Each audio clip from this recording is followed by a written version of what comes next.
2022 사학미션 컨퍼런스가 21일 열렸습니다. 이날 사학미션 네트워크는 기독사학을 위협하는 위기 상황을 대처하기 위해 언론, 연구기관과 협력하기로 했습니다. 21일간의 기도축제 다니엘 기도회가 마무리됐습니다. 마지막 날까지 이어진 기도회 열기를 전해드립니다. 예장합동총회가 다음 세대 목회 부흥을 위한 발대식을 진행하며 각 권역의 팀워크를 다지는 시간을 가졌습니다. 크리스찬 메모리얼 파크가 제1회 기독교 브랜드 대상 사회공헌 부문 대상을 수상했습니다. 기독교 대안학교인 글로벌 선진학교가 교육적 성과를 확인하고 예술적 역량의 발전을 도모하기 위한 2022 청소년 예술제를 개최했습니다.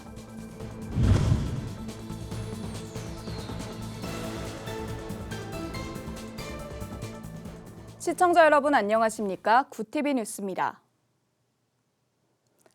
최근 사립학교법 개정안 시행과 2022 개정교육과정 시안 발표 등 기독 사립학교의 교육을 위협하는 정부의 발표들이 이어지고 있습니다. 이런 상황에서 기독교계는 현재의 위기를 극복하기 위한 연합 컨퍼런스를 마련해 본격 대응에 나서기로 했는데요. 이날 컨퍼런스에선 현재 논의가 필요한 다양한 문제를 알리기 위해 구티비를 포함한 여러 기독 언론사와 협약식을 진행했습니다. 장정훈 기자의 보도입니다. 지난 9일 교육부는 2022 개정 교육과정을 행정 예고했습니다. 하지만 이 개정안은 왜곡된 성교육과 고교학점제 등 다양한 문제가 제기됐습니다. 또 국회는 지난 2021년 사립학교법을 개정하며 교원 채용 시 필기시험 위탁 강제 조항 등과 같이 사립학교의 자주성을 해치는 내용을 담았습니다. 사학미션 네트워크는 기독사학의 위기에 앞장서 대처했습니다. 헌법 소원을 제기하거나 성명을 발표하며 기독 사립학교 정신을 지켜왔습니다. 사학미션은 21일 2022 사학미션 컨퍼런스를 개최해 사립학교의 위기 대처 방안을 논의했습니다. 사학미션 이재훈 이사장은 협력을 통해 사학법과 관련한 교회의 협력을 강조했습니다.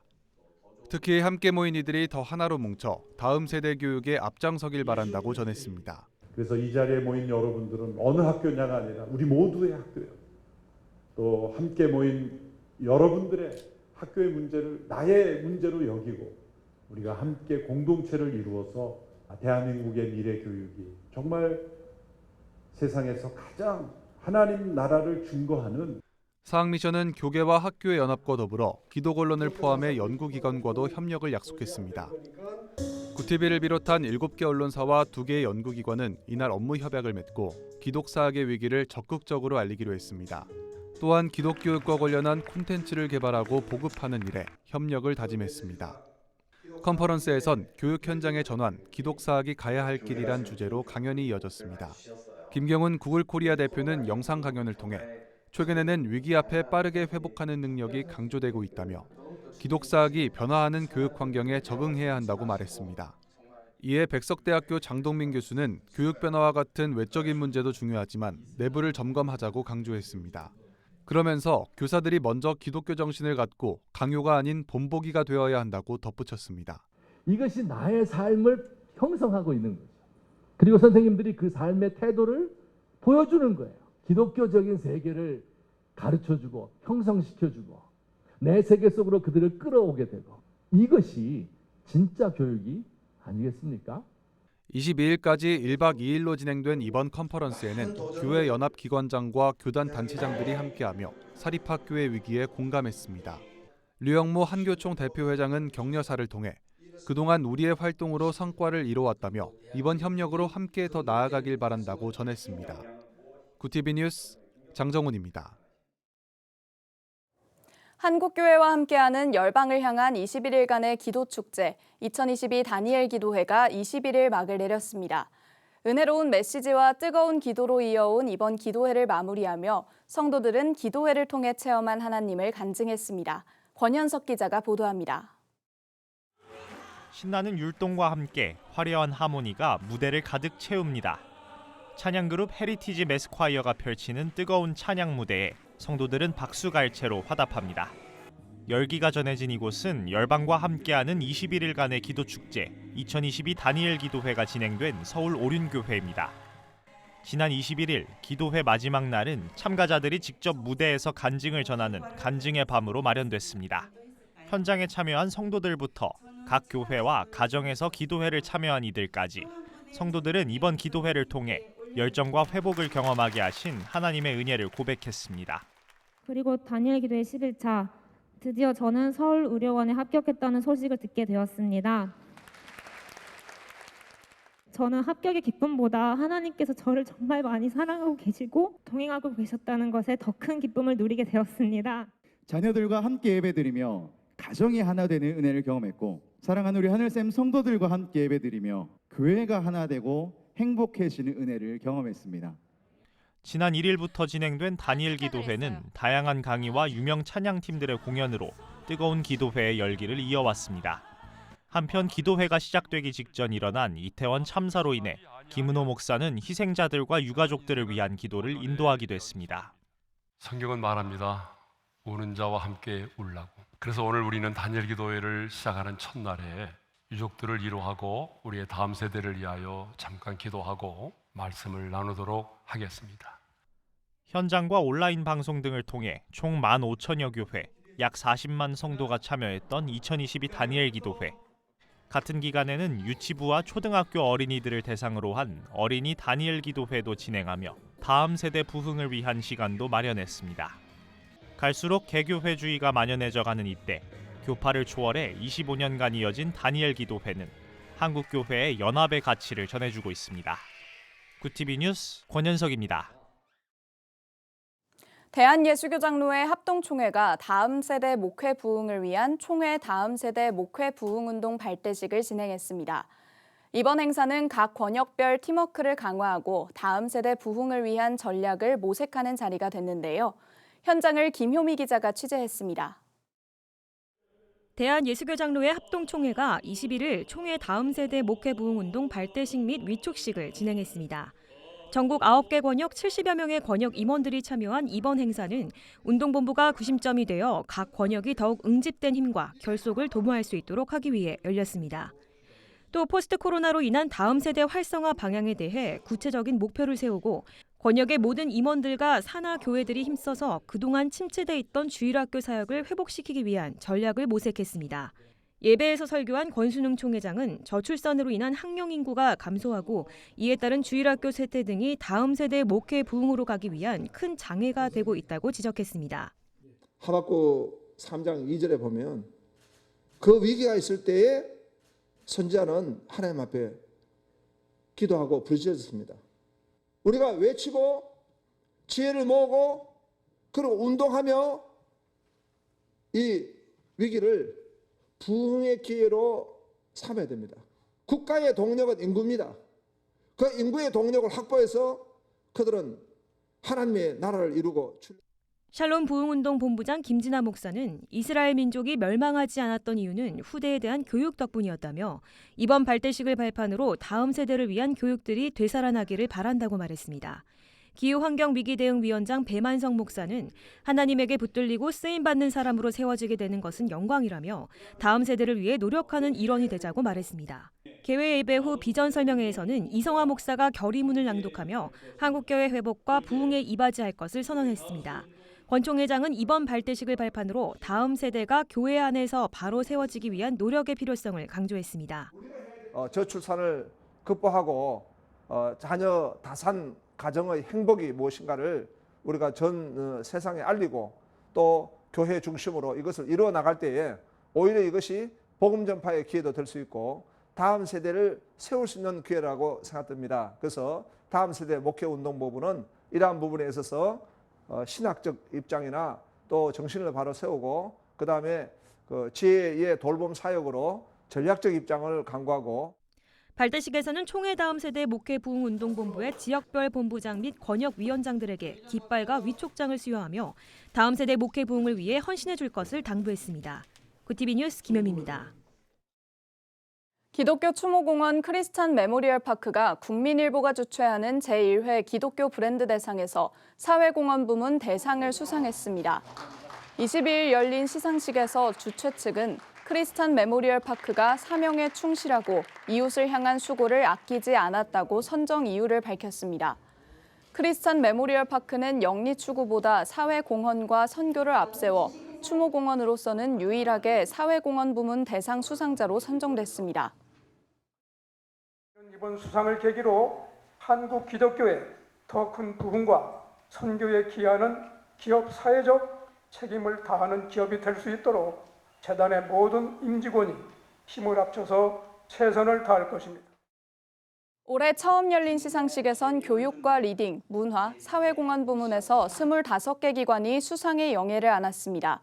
대표적으로 여의도 순복음교회가 발행하는 신앙계가 문화 부문에서, 사단법인 꿈이 있는 미래가 교육 부문에서 대상을 수상했습니다.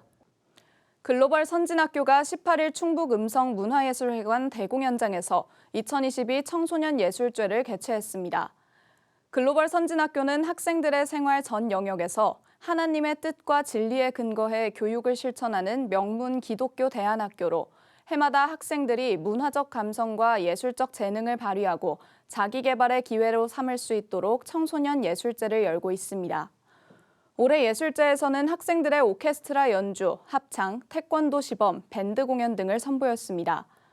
문모세 학교장은 학생들의 보석과도 같은 끼와 재능을 선보인다며 즐겁고 행복한 시간을 가지길 바란다고 전했습니다.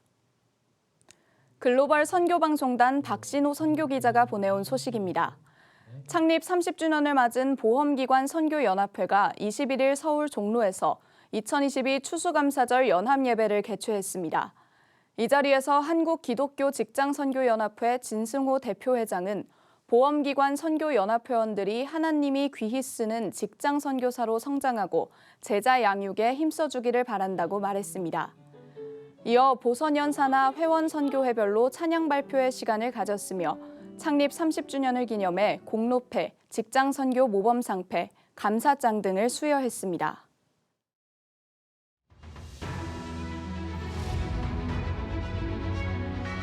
오늘의 이슈 포커스입니다. 지난 3분기인 7월에서 9월까지의 전체 가계빚이 1,870조 원을 넘어 역대 최대를 기록했습니다. 주택 거래가 뜸하고 금리까지 오르면서 대출 잔액은 줄었지만 소비가 늘어나면서 결제 전 카드 대금이 2조 원 넘게 급증했기 때문입니다. 박창현 한국은행 금융통계팀장은 주택담보대출 증가폭이 주택거래 부진 등으로 축소됐고 기타 대출은 대출금리 상승과 대출 규제 등의 영향으로 4분기째 줄었다고 설명했습니다. 박 팀장은 가계빚 전망과 관련해 정부의 일부 주택담보대출 규제 완화, 예금은행의 대출 태도 완화 등은 증가 요인이라고 밝혔습니다. 이태원 참사를 수사 중인 경찰 특별수사본부가 22일 최재원 서울 용산구 보건소장을 참고인으로 소환 조사했습니다. 최 소장은 참사가 시작된 지 1시간 15분 뒤인 10월 29일 오후 11시 30분쯤 현장 인근에 도착했습니다. 이후 인파가 많아 현장 접근이 어렵다는 이유로 용산구청으로 돌아간 사실이 드러나면서 현장 지휘 책임을 다하지 못했다는 지적이 나오고 있습니다.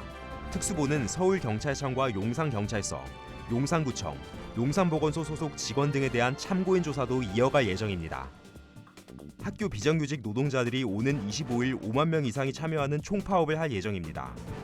코로나19 이전인 2019년 7월 파업 이후 최대 참여 규모입니다. 전국 학교 비정규직 연대회의는 22일 오전 민주노총에서 학교 비정규직 총파업 선포 기자회견을 열고 오는 25일 오후 1시와 2시 무렵에 여의대로에서 마포대교, 영등포 방향으로 파업 대회를 진행한다고 밝혔습니다. 이들은 시도교육청은 임금교섭에서 근속수당을 동결하는 등 사실상 실질임금 삭감 교섭안을 제시했다며 복리후생 지급기준 동일 적용 등 임금체계 개편 요구는 완전히 무시되고 있다고 협상 경과를 밝혔습니다. 국가정보원은 최근 김정은 국무위원장이 신형 대륙간 탄도미사일 ICBM 시험 발사 당시 동행한 사람을 둘째 딸 김주혜로 판단했습니다. 국회 정보위 간사인 국민의힘 유상범 의원은 22일 정보위 전체회의 후 기자들에게 국정원에서도 이번에 ICBM을 발사할 때 같이 온 딸은 둘째 김주혜로 판단하고 있다고 밝혔습니다. 딸을 데리고 나온 의도에 대해서는 미래 세대의 안보를 책임지겠다는 의지를 보여주기 위해서 나온 것으로 추측한다고 국정원이 전했다고 덧붙였습니다. 구티비 뉴스 장현우입니다.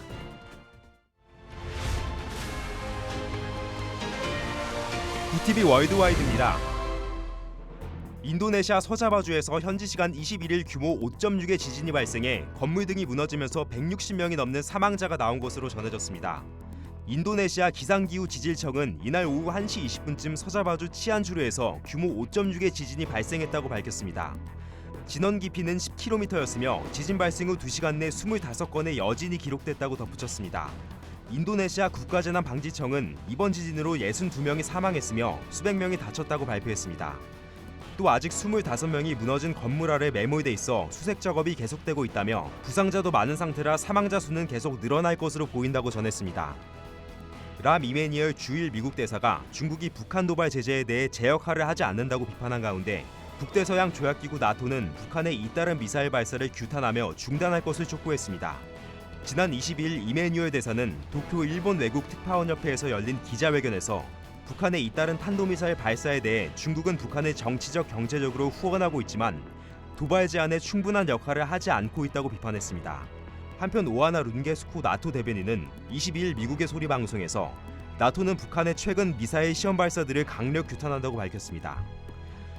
사우디아라비아를 비롯한 석유 수출국 기구 오펙 회원국과 비오펙 산유국 협의체인 오펙 플러스가 원유 증산을 논의 중이라고 월스트리트 저널이 21일 보도했습니다. 복수의 대표들은 사우디와 다른 오펙 회원국들이 내달 4일 오펙 플러스 회의를 앞두고 하루 최대 50만 배럴의 증산 논의를 진행 중이라고 말했습니다. 저널은 지난달 오펙 플러스의 대규모 증산 결정 이후 악화된 미국과 사우디 양국 간 관계의 균열을 메우는 데 도움이 될 것이라고 평가했습니다. 유럽에서 웃음가스로 알려진 아사나 질소를 남용하는 사례가 늘어 유럽연합 당국이 위험성을 경고하기 시작했습니다. 현지 시간 21일 로이터 통신에 따르면 유럽 마약 중독 감시 센터는 연구 보고서를 통해 유럽에서 아사나 질소를 오락 용도로 흡입하는 젊은 층이 증가하면서 중독 사례도 늘었다고 밝혔습니다. 기관은 처방전 없이 구매가 가능하다는 점과 낮은 가격, 간단한 사용법, 그리고 아사나 질소가 안전하다는 잘못된 인식이 원인이라고 분석했습니다. 기관은 아사나 질소 중독 위험을 줄이기 위해 판매 용기 크기를 줄이는 방안과 18세 미만 미성년자 대상과 야간 판매를 금지하는 방안 등을 제시했습니다. 구티비 뉴스 장현우입니다.